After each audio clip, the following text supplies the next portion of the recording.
Vamos a compartir la pantalla, el estudio del libro del Apocalipsis, como venimos viendo ya desde hace unos meses. Si no me equivoco, hace 3 meses que por la gracia del Señor empezamos, porque esta es la clase número 12. Y por la gracia del Señor, hoy vamos a seguir viendo el estudio de las señales de los tiempos. Recordemos que el texto base para todo el libro del Apocalipsis es el que se encuentra en el capítulo 1, versículo 3, que nunca va a estar de más leerlo y mucho menos ponerlo por obra, que dice: bienaventurado el que lee y los que oyen las palabras de esta profecía y guardan las cosas en ella escritas, porque el tiempo está cerca. Y haciendo referencia a que el tiempo está cerca para que se cumplan todas estas cosas y todo lo que dice la profecía, porque el libro del Apocalipsis es una profecía sola en sí misma, nosotros estamos preparándonos como Iglesia de Cristo y preparando a la gente que todavía no conoce a Cristo para que sepa que el tiempo está cerca. El domingo pasado empezamos a estudiar las señales de los tiempos y estas palabras están basadas en el texto que el Señor le habla a los fariseos y a los saduceos y los trata de hipócritas porque entienden las señales del clima, pero acerca de las señales de los tiempos no entendían o no comprendían. Y vimos una parte de las señales de los tiempos. Dijimos que son muchas, muchísimas, y que llevaría años estudiarlas detenidamente. Solamente me bastó de dar el ejemplo del boletín juvenil, que desde hace casi 13 años que están en cada boletín que publican, apartando una sección especial para las señales de los tiempos. Son muchos los boletines, ya más de 35 boletines, donde siempre los hermanos están tratando las señales de los tiempos. Pero nosotros vamos a tratar de cerrarlo en estas 2 clases, aunque siempre va a haber oportunidad de mencionarlas, y con el propósito no de enriquecer nuestro conocimiento intelectual, sino que por el contrario, humillándonos, entender las señales de los tiempos y poder levantar la vista y ver que el Señor viene pronto. Hemos visto las señales de Dios para la iglesia. Cuando hablamos de iglesia nos referimos a aquellos que han sido rescatados y salvados por el Señor Jesús. No hablamos de un templo, no hablamos de una congregación en particular. La iglesia de Cristo es el cuerpo místico conformado por todas las almas que han pasado de muerte a vida eterna porque reconocieron sus pecados, se arrepintieron de ellos y creyeron que Jesucristo es el único camino, verdad y vida para llegar al Padre. La iglesia ha recibido muchas señales en los últimos tiempos, pero también el pueblo de Israel, que fue el pueblo escogido por Dios para pregonar su palabra y para que de ese pueblo nazca el Salvador, y también el mundo que rodea al pueblo de Israel y en el cual la iglesia está puesta, forman un conjunto, la iglesia, el pueblo de Israel y el mundo, y para cada uno de estos grupos, de este conjunto, Dios tiene un trato particular. Nosotros en esta oportunidad estamos viendo las señales. El texto que vamos a tomar hoy para dirigirnos en la clase está en el libro de Mateo, el capítulo 24. Y si bien todo el capítulo 24 es un capítulo profético, porque el Señor Jesús también fue profeta, sacerdote, pontífice y tantas otras cosas que menciona la palabra de Dios. En un momento en el capítulo 24, en el versículo 3, los discípulos se acercan al Señor y le preguntan, vamos a leerlo desde el principio: y sentándose él en el monte de las olivas, se llegaron a él los discípulos aparte, diciendo: dinos, ¿cuándo serán estas cosas? ¿Y qué señal habrá de tu venida y del fin del mundo? Y respondiendo Jesús les dijo, mirad que nadie os engañe, porque vendrán muchos en mi nombre diciendo, yo soy el Cristo, y a muchos engañarán. Y oiréis guerras y rumores de guerra, mirad que no os turbéis, porque es menester que todo esto acontezca, mas aún no es el fin. Porque se levantará nación contra nación y reino contra reino, y habrá pestilencias y hambres y terremotos por los lugares. Y todas estas cosas, principio de dolores. Este es el texto donde vamos a tratar de extraer algunas enseñanzas para esta mañana. Y como vimos en el texto también de la semana pasada, en Segunda Tesalonicenses, el apóstol Pablo, en el capítulo 2, el versículo 7, advertía a los hermanos de Tesalónica de que ya en ese momento, hace casi 2000 años, estaba obrando el misterio de iniquidad. Algo inicuo es algo que está torcido, algo que está, más vale, retorcido, y es nada más y nada menos que el espíritu del anticristo que ya está obrando en el mundo desde el principio, y como decía el pastor Lafuente en el aniversario, hubo muchos anticristos, pero hay uno que va a ser el principal de los anticristos, y dice el hermano que ya está preparando las valijas, ya está también a la puerta esperando ser desatado. Y mientras tanto este misterio de iniquidad obra en el mundo, en las personas, en las instituciones, en las familias, en las naciones, en todos los ámbitos que nosotros podamos imaginar, desde los más pequeños, como puede ser el corazón de un ser humano, hasta los más grandes, como pueden ser organizaciones multinacionales o multireligiosas. El misterio de iniquidad está obrando. Esta palabra es muy interesante, ¿no? Obrando. Nos está hablando de algo que no está quieto, que no está inactivo, sino que por el contrario está constantemente trabajando, perfeccionándose, construyendo un gran edificio que nada tiene que ver con la iglesia del Señor, que es un templo y es un edificio espiritual, sino que por el contrario es un edificio, este que está obrando el misterio de iniquidad, que conduce a la iglesia del anticristo. Y también el apóstol Pablo en esta oportunidad a Timoteo, que era un pastor, un siervo de Dios, le advierte que en estos últimos tiempos iba a haber tiempos peligrosos. Y hace una lista en 2 Timoteo capítulo 3, los primeros 5 versículos, una lista larga, una lista muy triste, pero también una lista muy real, y nosotros que estamos viviendo 2000 años después de que se escribió esta carta, estamos más que convencidos de que estamos viviendo los últimos tiempos. Porque veamos la lista y veamos lo que el Espíritu Santo a través de Pablo nos advierte de estos últimos tiempos. Los tiempos peligrosos los estamos viviendo, no hay dudas. Ya la gente tiene miedo de salir a la puerta de su casa, de transitar libremente como se solía hacer hace poco tiempo. Y aún los creyentes tienen mucho miedo y tienen terror de salir, y se va manifestando estos tiempos peligrosos.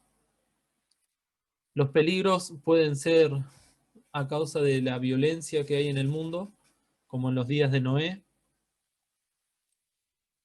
pero también los peligros implican muchas otras cosas que conciernen a la parte espiritual, porque se van manifestando hechos que para el mundo son paranormales, pero que para nosotros que conocemos la palabra de Dios, entendemos que son espirituales.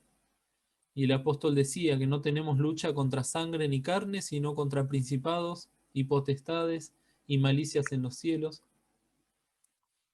Entonces estos tiempos peligrosos abarcan muchos aspectos, pero que nosotros los podemos ver y palpar en este último tiempo.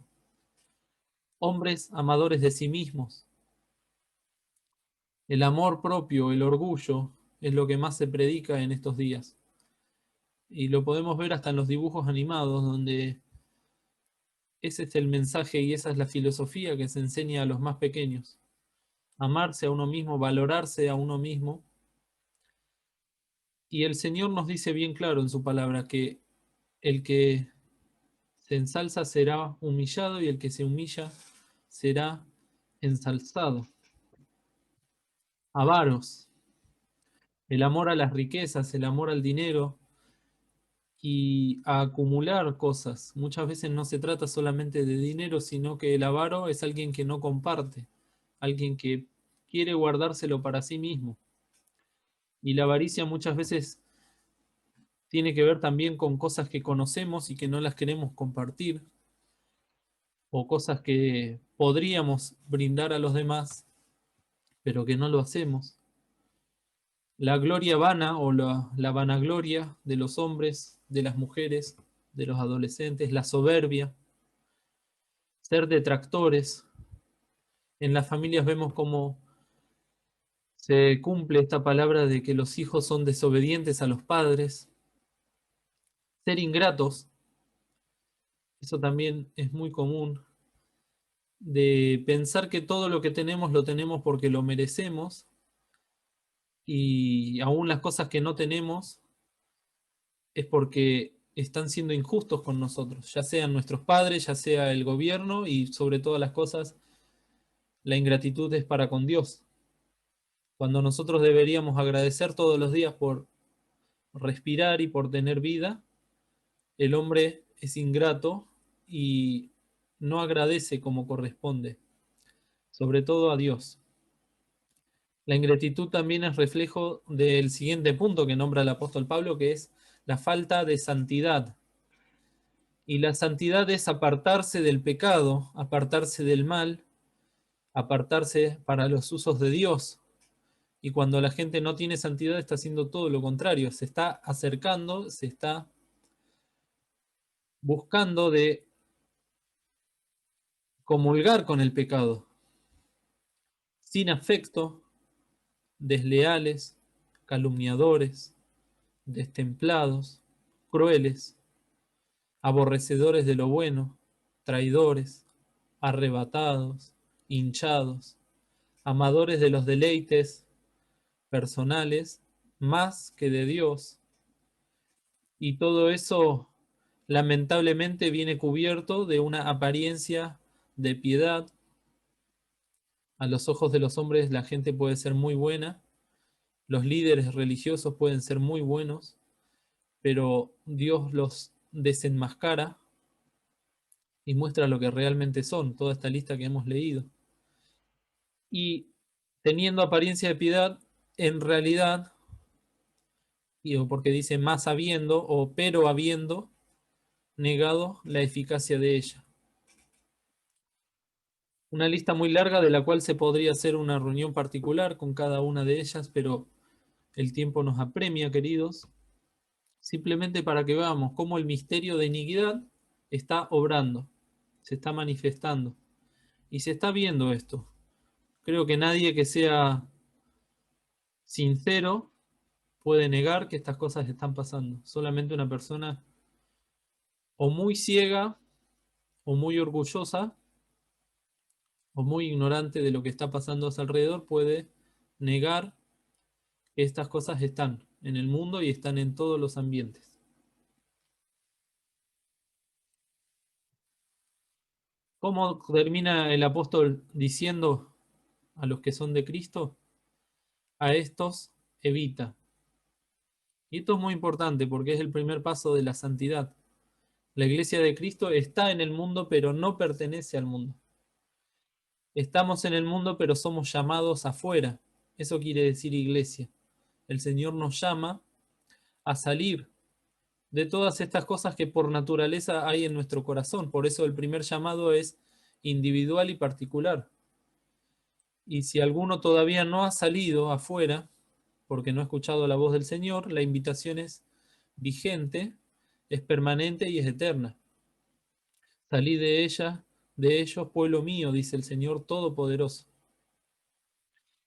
Tenemos que escuchar la voz del Señor que nos está invitando a salir, a dejar la pasada manera de vivir, porque en otro tiempo vosotros eras también así, dice el apóstol. Todas estas listas tan tristes es lo que naturalmente emana de nuestro corazón podrido a causa del pecado. El Señor nos llama a salir de todo esto buscando a Cristo. Y si hemos salido y si hemos sido salvados, a evitarlo. Tenemos la oportunidad siempre de elegir. El libre albedrío es algo real que también debemos siempre predicar y que tenemos que tener conciencia de que nosotros elegimos si evitamos estas cosas o si por el contrario las buscamos y las deseamos. El apóstol invita a que evitemos estas cosas. ¿Cómo han de ser estos últimos tiempos que estamos viviendo? El Señor Jesús lo dijo en San Lucas capítulo 17. En el versículo 26 leemos: y como fue en los días de Noé, así también será en los días del Hijo del Hombre.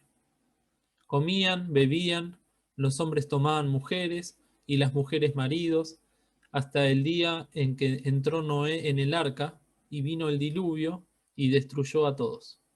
Asimismo también, como fue en los días de Lot, comían, bebían, compraban, vendían, plantaban, edificaban. Y uno puede decir, ¿qué tiene de malo comer y beber? Si no comemos y no bebemos, nos morimos. Si no compramos y no vendemos, no crecemos. Si no plantamos y no edificamos, no avanzamos como sociedad. Son todas cosas que parecen naturales para que una sociedad pueda crecer, para que pueda ser estable, pero lo principal de todo es que todas estas cosas que parecen cotidianas se hacían con el corazón y el pensamiento lejos de Dios y alejado de Dios.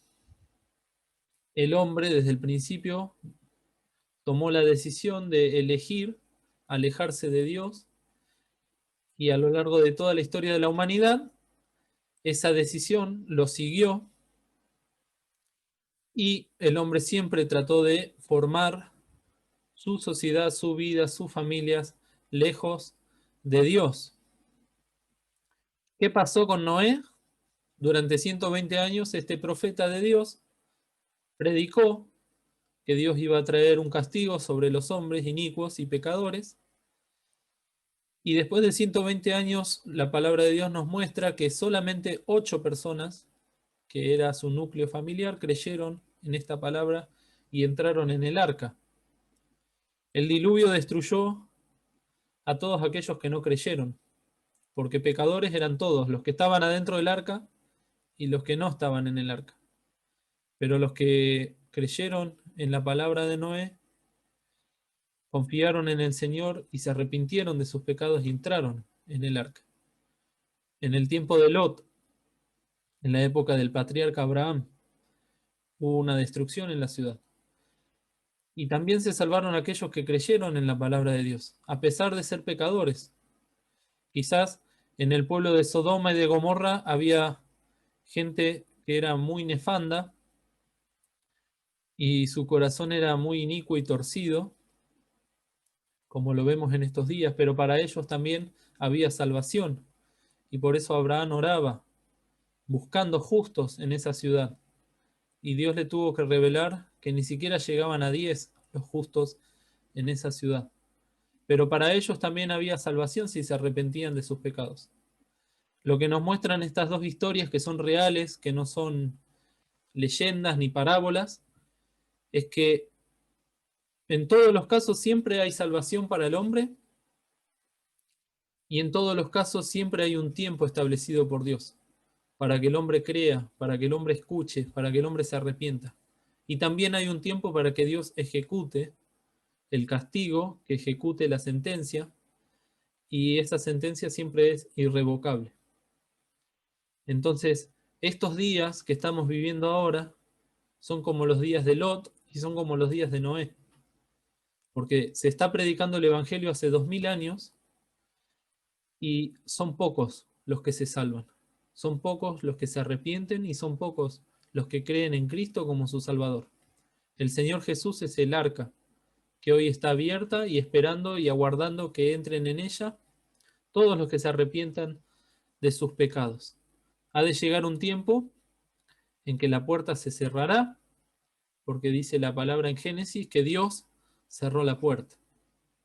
Ese tiempo es el tiempo de los días del Hijo del Hombre, como dice acá en Lucas 17, cuando el Señor venga a buscar a los suyos. ¿Estamos viviendo los días como los días de Noé y los días de Lot? Creo que no hay ninguna duda de eso. Hay un desenfreno total en la sociedad donde el diablo, este misterio de iniquidad, se encargó de atacar los fundamentos de la sociedad, que son la familia. Si uno puede destruir una familia, ya puede destruir el núcleo de la sociedad.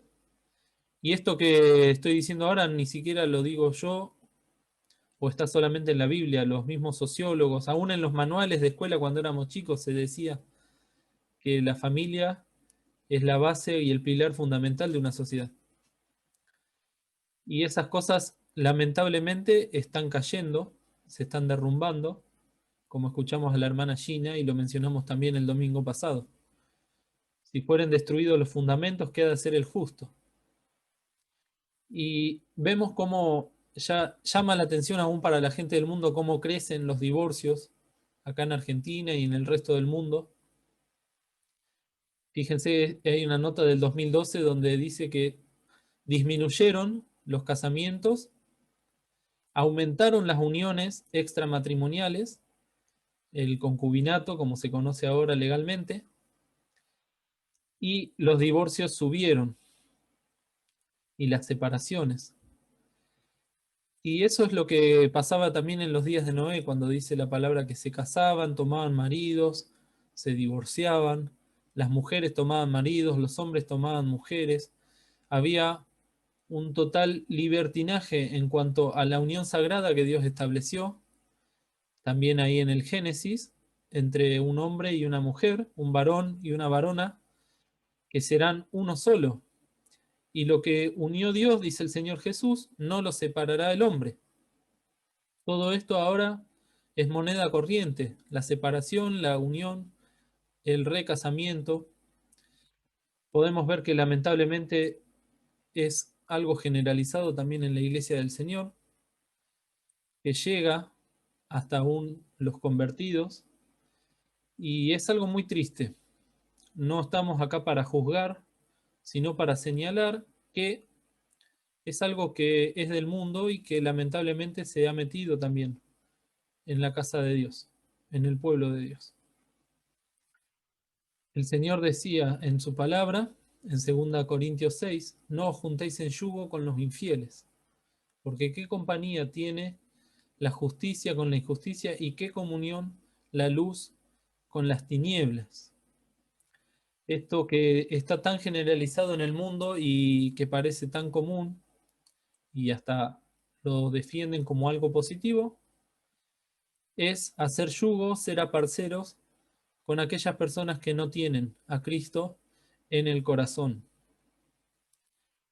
Y el divorcio es una de esas consecuencias, pero no es solamente la única consecuencia del pecado. Luego podríamos hablar de la sodomía, que es la unión pecaminosa entre personas del mismo sexo, o aún personas que van y vienen de un lado a otro y que también están en la palabra de Dios explícitamente condenadas, Y como siempre decimos, Dios invita a las personas a arrepentirse de sus pecados, a creer en Cristo, porque el tiempo está cerca. Ninguno de los que estamos aquí reunidos es libre de pecado, es libre de culpa. Pero la diferencia es que muchos de nosotros nos hemos arrepentido de nuestros pecados y hemos creído en el Señor Jesús como nuestro Salvador. Hemos depositado nuestra esperanza en Él. Nosotros no estamos aquí para juzgar a los pecados. El Señor Jesús decía, ni yo te juzgo. Vete y no peques más. Esa es la gran invitación del Evangelio. No pecar más, allegarnos a Dios. Y Él se allegará a nosotros. ¿Qué dice el Espíritu Santo? Manifiestamente. En 1 Timoteo 4, el 1 y 2. Manifiestamente quiere decir que está a la vista de todos, que no es algo que está oculto. En los venideros tiempos, algunos apostatarán de la fe, escuchando a espíritus de error y a doctrinas de demonios, que con hipocresía hablarán mentira, teniendo cauterizada la conciencia. Algunos apostatarán de la fe. Es algo también muy real y que lo vemos en nuestras iglesias, lo vemos en tantos hermanos fieles que en determinado momento de su vida, de golpe hay un quiebre para mal y empiezan a negar con su vida, empiezan a negar con sus hechos, luego con sus palabras y por último muchas veces predican en contra de lo que escucharon y creyeron en su juventud, que es la fe en el Señor, es la fe en la obra de Cristo. Y como les decía, muchas veces no hace falta decirlo con palabras, sino que con los hechos niegan esa fe que un día los salvó. Y eso es apostatar, es alejarse, es apartarse, es negar la fe y por lo tanto negar al Señor que los rescató. Y lamentablemente no queda en eso solamente la experiencia, porque el corazón siempre se inclina a atender a los deseos espirituales, a las cosas espirituales. Y en la medida en que no estamos escuchando al Señor y a su palabra, empezamos a escuchar otras voces. Que acá la palabra de Dios las define bien claro como espíritus de error y doctrinas de demonios. Muchos piensan que alejándose de la casa de Dios y alejándose de la comunión con el Señor, pueden mantener una vida neutral, una vida sin problemas, sin altibajos, y una vida correcta, quizás moralmente hablando, pero la palabra de Dios dice que el espíritu nuestro natural espíritu, empieza a escuchar otras cosas, se empieza a alimentar de otras cosas, porque el espíritu siempre necesita alimentarse de cosas espirituales.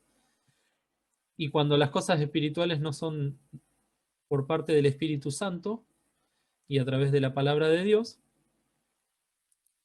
empiezan a aparecer estos espíritus de error y doctrinas de demonios que lamentablemente causan tantos estragos.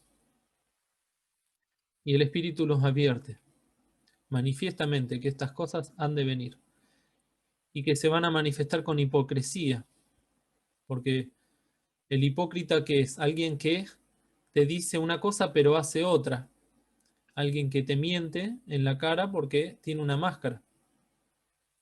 Y la conciencia de estos hipócritas debe estar cauterizada. Ese es un punto muy triste en la vida de las almas, porque ya no sienten nada. Escuchan y son indolentes, escuchan y no tienen remordimiento, escuchan y no vuelven a Cristo, sino que, por el contrario, están empecinados en sus pensamientos, empecinados en su forma de ser, en su forma de pensar y en su forma de actuar. En 2 Tesalonicenses, el capítulo 2, versículo 3 dice, no se engañe nadie en ninguna manera, porque no vendrá este día del Señor, que ha de venir a buscar a los suyos, y también el anticristo, sin que venga antes la apostasía y se manifieste el hombre de pecado, el hijo de perdición. Y el mundo está volcándose hacia esta apostasía, que para muchos que no conocen a Cristo piensan que la apostasía tiene que ver simplemente con separarse de la Iglesia Católica. Hubo un movimiento que cada vez es más grande que se llama apostasía colectiva, que está en todo el mundo, y que invita a la gente a acercarse, a la gente que nació católica y que fue bautizada en el credo católico, a acercarse a las iglesias católicas, a los arzobispados, a darse de baja como miembros de la Iglesia Católica. Porque cada vez que una persona es bautizada como católica, queda asentada en las actas de la Iglesia Católica a nivel mundial, y para la Iglesia Católica esa persona, ya sea hombre o mujer, va a ser católica toda la vida, hasta que se muera. No sé si todos sabían eso, pero para la Iglesia Católica, a menos que vayas a hacer el trámite de manera presencial y te des de baja del censo de la Iglesia Católica, para ellos una persona sigue siendo católica. Este movimiento de apostasía colectiva está buscando eso, que la gente salga de la Iglesia Católica, pero no para ir a Cristo, sino para que la apostasía permita que se manifieste este hombre de pecado, el hijo de perdición.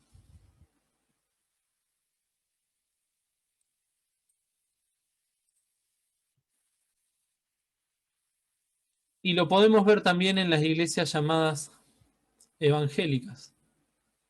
Por eso este es un misterio que está obrando en todo el mundo y en todos los ámbitos. Porque vendrá tiempo cuando ni sufrirán la sana doctrina.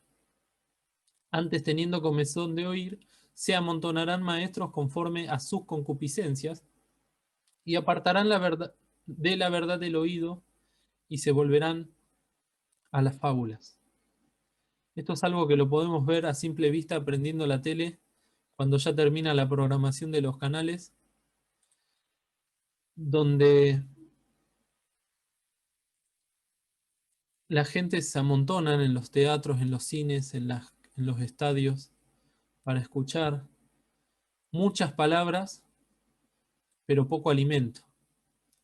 Y donde el espectáculo es más que lo que se enseña y donde se amontonan literalmente estos maestros que enseñan conforme a las concupiscencias de la gente.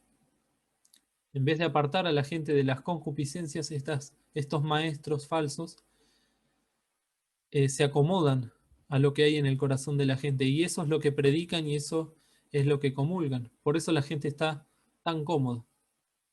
Acá hay una caricatura donde se ven dos entradas, ¿no? Una donde dice verdades incómodas y en la otra entrada mentiras reconfortantes.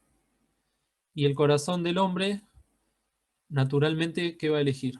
Que le digan las verdades incómodas o las mentiras reconfortantes.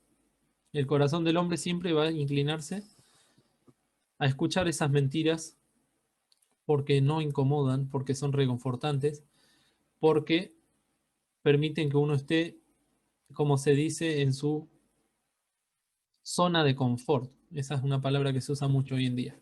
La zona de confort, ¿no? Yo quiero estar cómodo, no quiero tener problemas con nadie, no quiero que nadie tenga problemas conmigo, si total yo no le hago nada mal, no le hago mal a nadie. Vos creés una cosa, yo creo la otra, lo importante es el respeto. Bueno, todas esas cosas es esto que vemos acá en 2 Timoteo 4:3. Porque ya ni sufrirán la sana doctrina. La sana doctrina nos habla de la cruz. Primeramente la cruz que tomó Cristo para salvarnos, pero luego la cruz que debemos tomar cada uno de nosotros si queremos ser salvos. Negarse a sí mismo, niéguese a sí mismo y tome su cruz cada día y siga. Es una palabra que no gusta, que no atrae, pero que es una palabra que salva. Y muchos falsos profetas, dice el Señor Jesús, se levantarán y engañarán a muchos. Esto lo podemos ver todos los días. Y no está bien que hagamos la vista gorda. Miren, iglesias llenas, iglesias que físicamente están llenas, pero que espiritualmente están vacías. Por eso pusimos mucha énfasis en la iglesia en la Odisea, porque el Señor está fuera de esos templos y llama uno por uno hasta que alguien crea y se salve y salga. Yo les conté que en una oportunidad se me había quedado el auto y vino un hombre con la grúa a buscarme. Fue hasta la Quinta Delfia a buscarme. Y fuimos hablando y me trajo hasta acá, hasta casa. Y resulta que esta persona iba a la iglesia universal, que estaba en Lomas de Zamora. Pero cuando me dio testimonio de su conversión y de su fe en el Señor Jesús, yo entendí que realmente esa persona, ese hombre, era salvo. Por eso digo que aún en esos lugares, porque en todo el mundo el Señor está llamando, muchas veces desde afuera, a que alguno abra la puerta y que el Señor entre a él y cenaré con él y él conmigo. Nosotros no juzgamos a las personas. Lamentablemente las personas están muy confundidas, están muy necesitadas espiritualmente y acuden a estas cosas creyendo que allí van a encontrar la solución a sus problemas. Y lamentablemente también están estos lobos rapaces que se disfrazan de corderos y que engañan a las almas y que las cautivan y que hacen milagros mentirosos y que promueven cosas falsas con tal de que la gente llene sus templos y también llene sus bolsillos.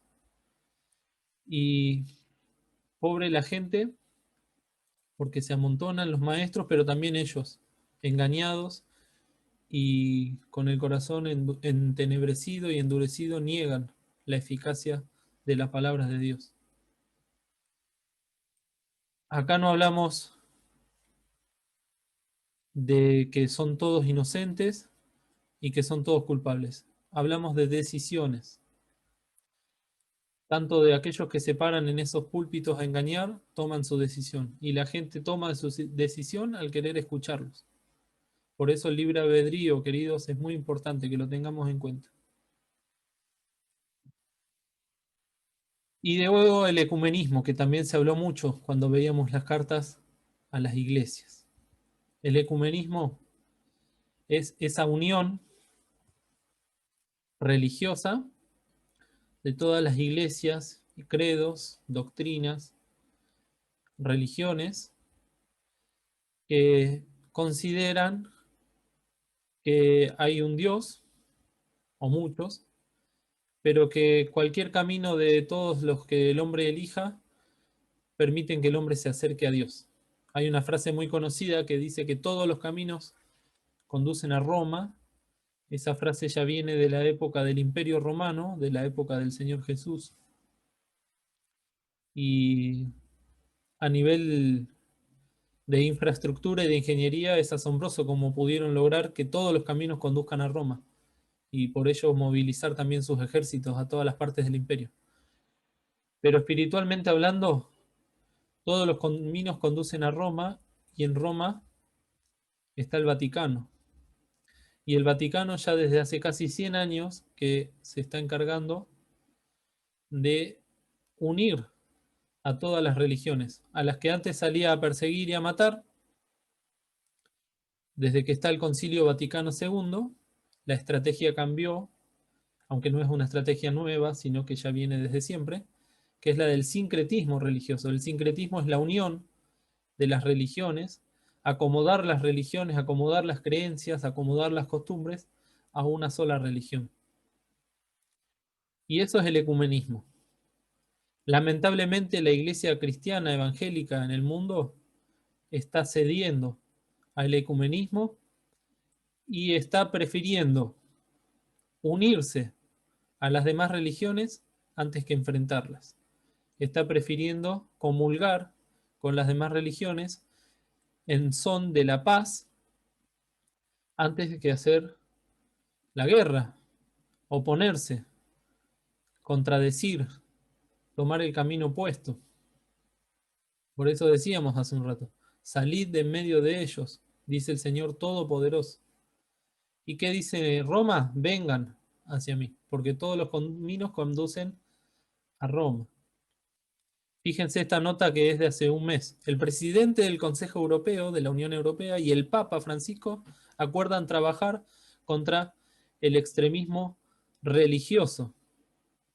Y más adelante dice, no es la primera vez que el Papa hace hincapié en la necesidad de promover el diálogo sobre las culturas para lograr la paz en el continente. Sueño una Europa sanamente laica, donde Dios y el César sean distintos, pero no contrapuestos. Y ya desde hace 50 años que la sede del Vaticano tiene relaciones con la Unión Europea y el fin de estas uniones es eso, ¿no? Lograr la paz en Europa, lograr la unión a nivel económico, pero también a nivel espiritual. Y las iglesias cristianas evangélicas, llamadas cristianas, porque muchas veces tienen el nombre, como dijimos, pero están muertas, están buscando y comulgando también con esta unión. El 31 de octubre se cumplió un aniversario de la Reforma Protestante y en todo el mundo hubo reuniones ecuménicas donde la Iglesia Católica y los pastores protestantes se juntaron a celebrar. Esto lo vimos el otro día con la Iglesia de Sardis. A celebrar la unión y a buscar los puntos de unión antes que las diferencias. Y todos los caminos conducen a Roma, en realidad debería leerse, todos los caminos conducen al anticristo. Y el único camino que conduce a Dios es el Señor Jesús. San Juan 14:6.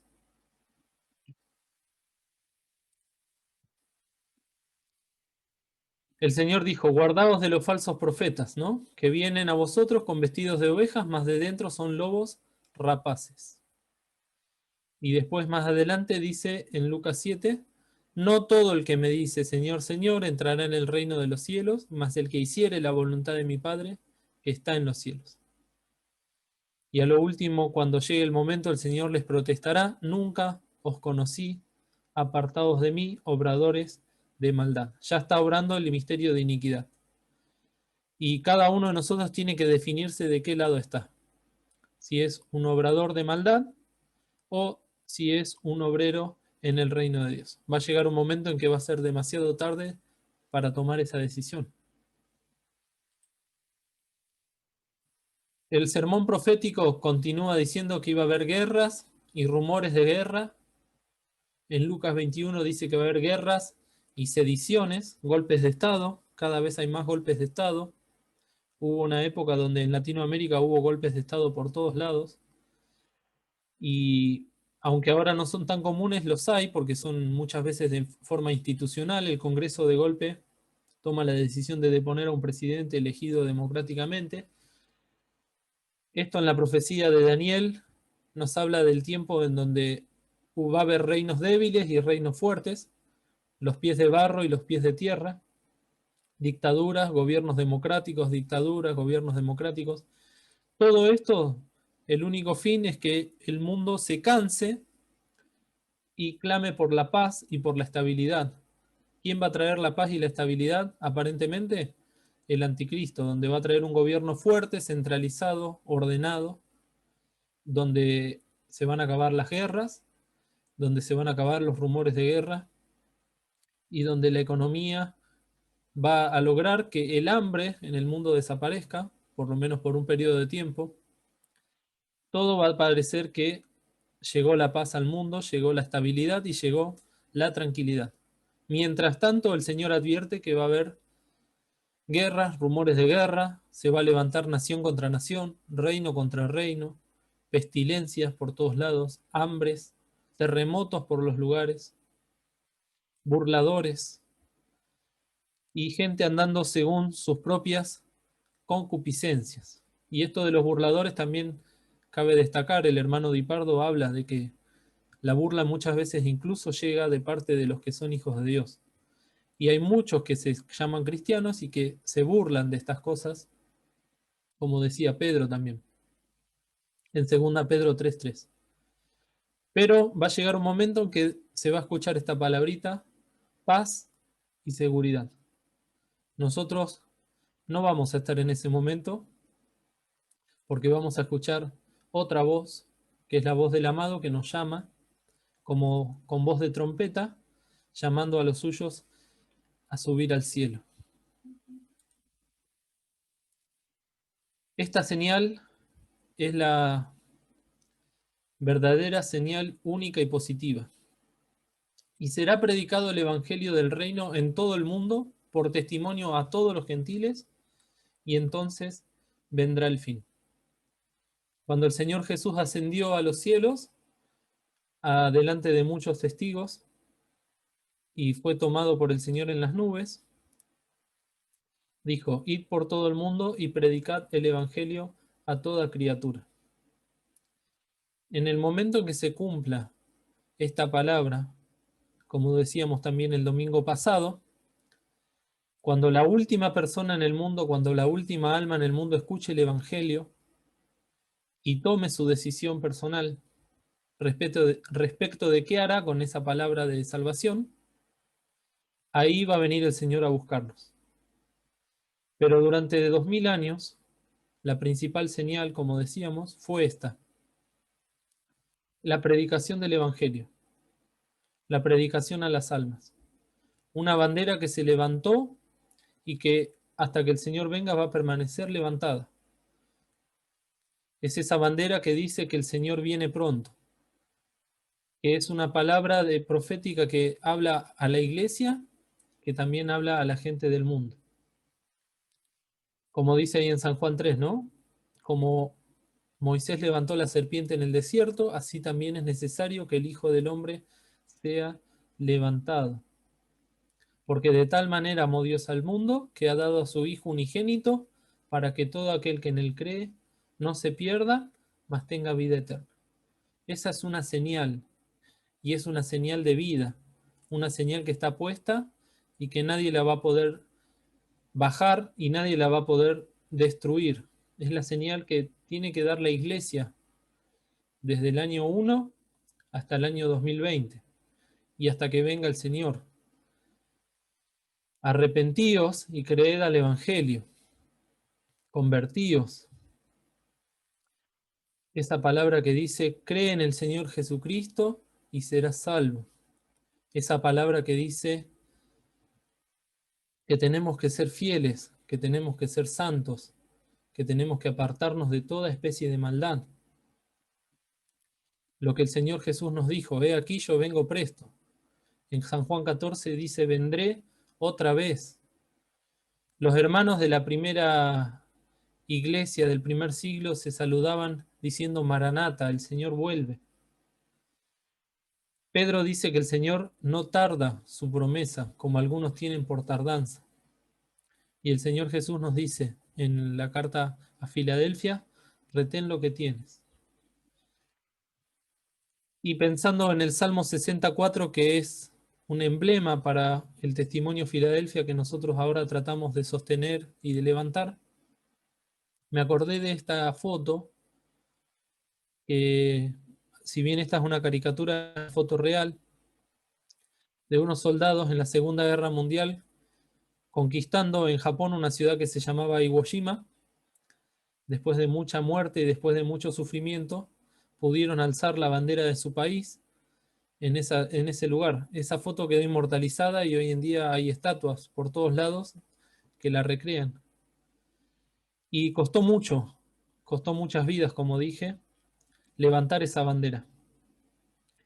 Y a la Iglesia de Cristo le ha costado muchas vidas también, de muchos hermanos fieles que han entregado su vida al Señor para levantar esa bandera de fidelidad, esa bandera que salva, esa bandera a la cual, si la gente no la ve y no cree en ella, no ha de salvarse. Es una bandera que a nosotros nos ha llegado, izada en lo más alto, y que ahora nos corresponde a nuestra generación mantener izada, mantener en alto. Y para hacerlo se tiene que cumplir este Salmo, capítulo 60, versículo 4. Has dado a los que te temen bandera que alcen por la verdad.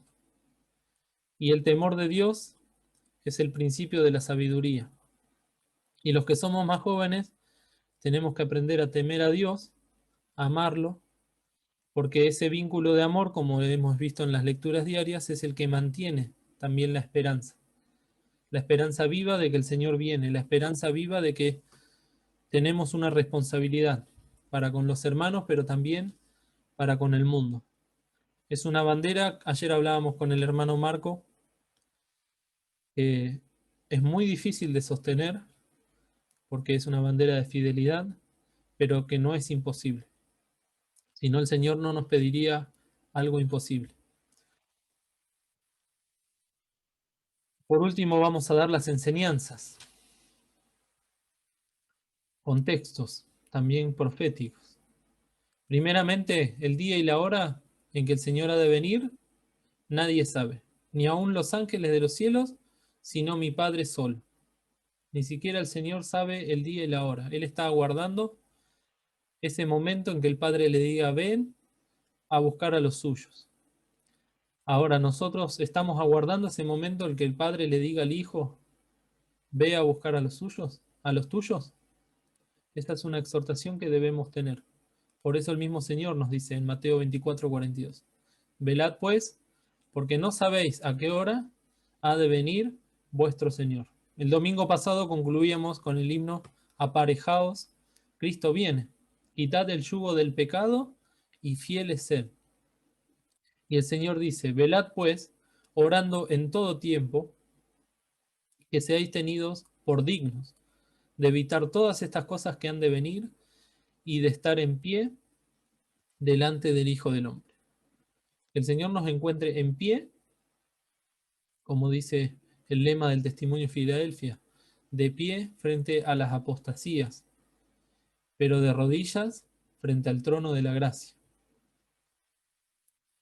Por tanto, también vosotros, Mateo 24:44, estad apercibidos, porque el Hijo del Hombre ha de venir a la hora que no pensáis.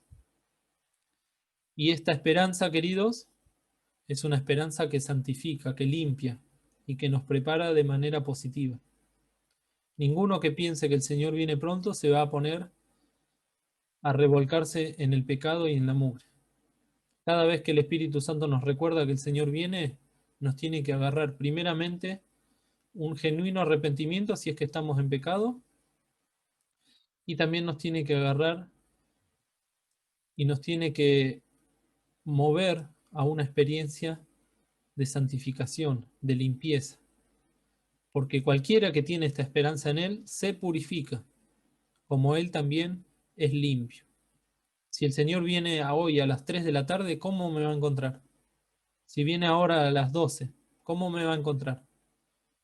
Si estoy en pecado, Señor, perdóname, límpiame. Quiero estar limpio. Tu palabra me limpia, tu sangre, la sangre preciosa de tu Hijo me limpia. Ayúdame a volver a tener comunión contigo. Eso significa estar purificado delante del Señor. Y la esperanza, por último, no avergüenza, porque el amor de Dios está derramado en nuestros corazones. Si tenemos vergüenza de anunciar que Cristo viene o de vivir como tal, algo está fallando. Esa relación de amor de Dios hacia nosotros y de nosotros hacia Dios no se encuentra completamente establecida. Y Dios no cambia, y Dios no va a dejar de amarnos. Así que seguramente el problema viene de nosotros hacia Dios. En cambio, si nosotros no nos sentimos avergonzados de esta esperanza y la anunciamos y la vivimos y la predicamos, se puede manifestar también el amor de Dios en nuestras vidas hacia con Dios, pero también en nuestras vidas hacia los hermanos, esa relación horizontal que se nos enseña, en la relación vertical hacia Dios y de Dios para con nosotros, pero también el amor de Dios derramado en nuestros corazones que nos lleva a amar a las almas perdidas, a predicarles, a instar a tiempo y afuera de tiempo, a redarguirlos, a exhortarlos, a ponernos al lado de aquel que está en pecado y a llamarlo a meditar en estas cosas, a entender que el Señor no tarda su promesa. Que el Señor nos bendiga, queridos. Como les decía, podríamos hablar muchísimo más de estas señales de los tiempos. El domingo que viene hemos de ver el arrebatamiento de la iglesia. El arrebatamiento de la iglesia implica muchas doctrinas y también implica muchas señales que quizás se vuelvan a mencionar. Pero como cerramos el domingo pasado, quizás el Señor venga hoy a la tarde. Y es este el momento en que cada uno de nosotros tiene que tomar una decisión con el Señor y que esa decisión pueda ser para vida eterna si no tiene a Cristo en su corazón, para santificación si es que está en pecado, o para fidelidad si es que quiere servir al Señor. Que el Señor nos bendiga.